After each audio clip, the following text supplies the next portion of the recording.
अप्सरेचा उद्धार झाला, परंतु वानर आणि विवारामध्ये काय ख्याती केली नाथमाऊली सांगतात आहे का म्हणले.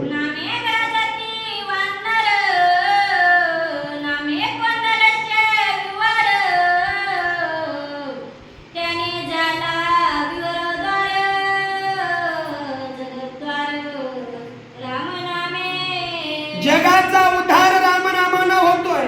मग विवारामध्ये ज्या वेळेस वानर घुसले, मग घुसल्याच्या नंतर तुझं काय चाललंय दिंडीमध्ये गेल्याच्या नंतर चर्चा करतात, घरी काय असं आपल्या.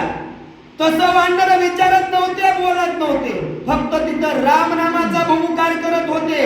रामनामाच्या आवाजानं तो विवर जो आहे तो घुमघुमू लागलेला आहे.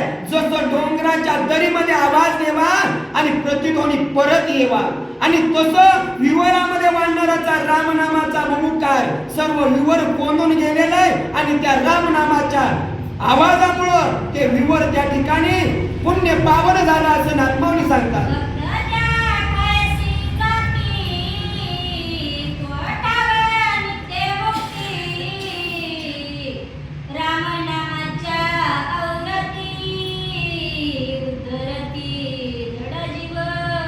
जड जीवाचा उद्धार. जड जीव कोण? आवड ही वानर आहे. मानवाला बुद्धी दिली, सर्व अधिकार मानवाच्या हातात आहेत, परंतु त्याला रामनामाची आवर्ती घडली का? घडलीच नाही, घडतच नाहीये. हे वानर आहे, परंतु या वानराला मुख्य प्राणी बोलता येत नाही, पण रामाच्या सामर्थ्यानं हे वानर मानवासारखे बोलते, त्यांचा विचार मांडते. कुणाचंही त्या ठिकाणी वानर कुळाचं भाग्य थोर झालं का?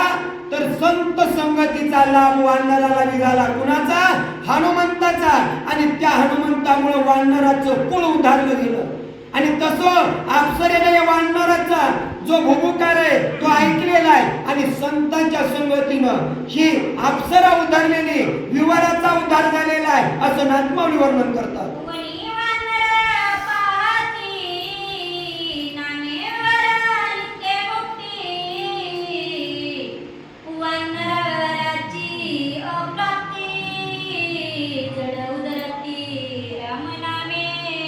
वानराचा विश्वास बसला. दुसऱ्याने नाव घेतलं म्हणून जरी घेतलं तरी फायदा होतोच. नाम घेता वाया गेला असा कोणी ऐकला, कोणी ऐकला नाही, पाहिला नाही. तसं हे वानर हनुमंतराय नाम घ्यायला म्हणून वानर नाम घेऊ लागले, आणि हे नाम घेत असताना त्यांचा पण उद्धार झाला.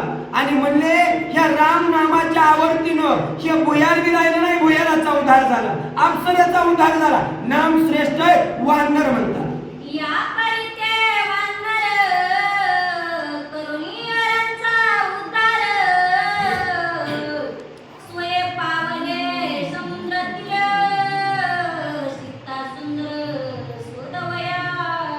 बघा, भवताली पाहिला अप्सरा दिसत नाही, विवर दिसत नाही.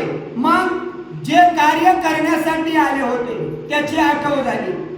ज्या वेळेस माणूस गुंतलेला आहे तोपर्यंत बाकीचा आठव विसरतो आणि त्याच ठिकाणी बोलल्या जातो. मग वानर, अप्सरा आणि भुयार याच्यामध्ये गुंतले, आणि गुंतल्याच्या नंतर भुयार बी नाही, अप्सरा नाही, म्हणजे आता इथं थांबून उपयोग होणार नाही. मग सीतेचा शोध करायचा, समोर जाऊ लागले, समुद्राच्या तीरावर आले. तीरावर आल्यावर काय करतात बोला?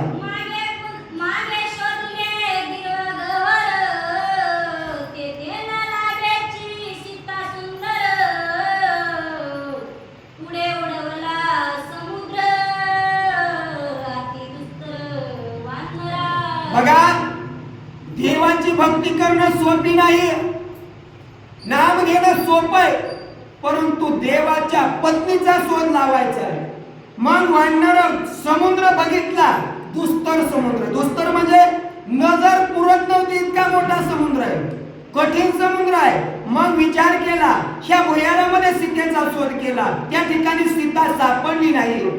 डोंगर, पर्वत, झाडी, वन हे सर्व शोधलं, सीता सापडली नाही. आता एवढा मोठा समुद्र आहे, आता सीता कशी शोधायची विचार करतात.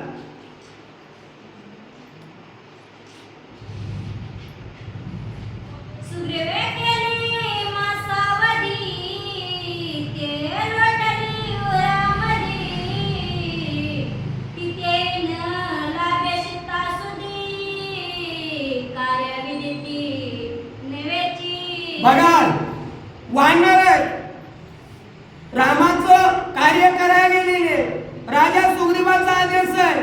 आजच्या घड्याला सांगितलं का हे काम कर, तर म्हणतो ह्याच नाही ऐकायचं, हे नाही मला तर दुसऱ्या दिवशी दुसरा बोलवितोय. पण तसं वानराने नाही केलं. म्हणले आपण ज्या कार्यासाठी आलो, आपल्या राजाचा आदेश आहे 1 महिन्यामध्ये सीतेचा शोध लावायचा आणि परत यायचं. हे आदेश 1 महिना तर विवादामध्ये गेला.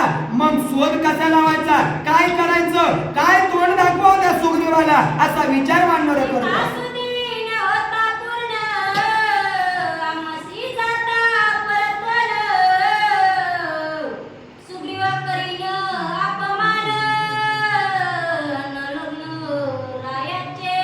बघा, राजाचा आदेश आहे आणि आजच्या मालकासारखं आपल्या मालकाचं नाही.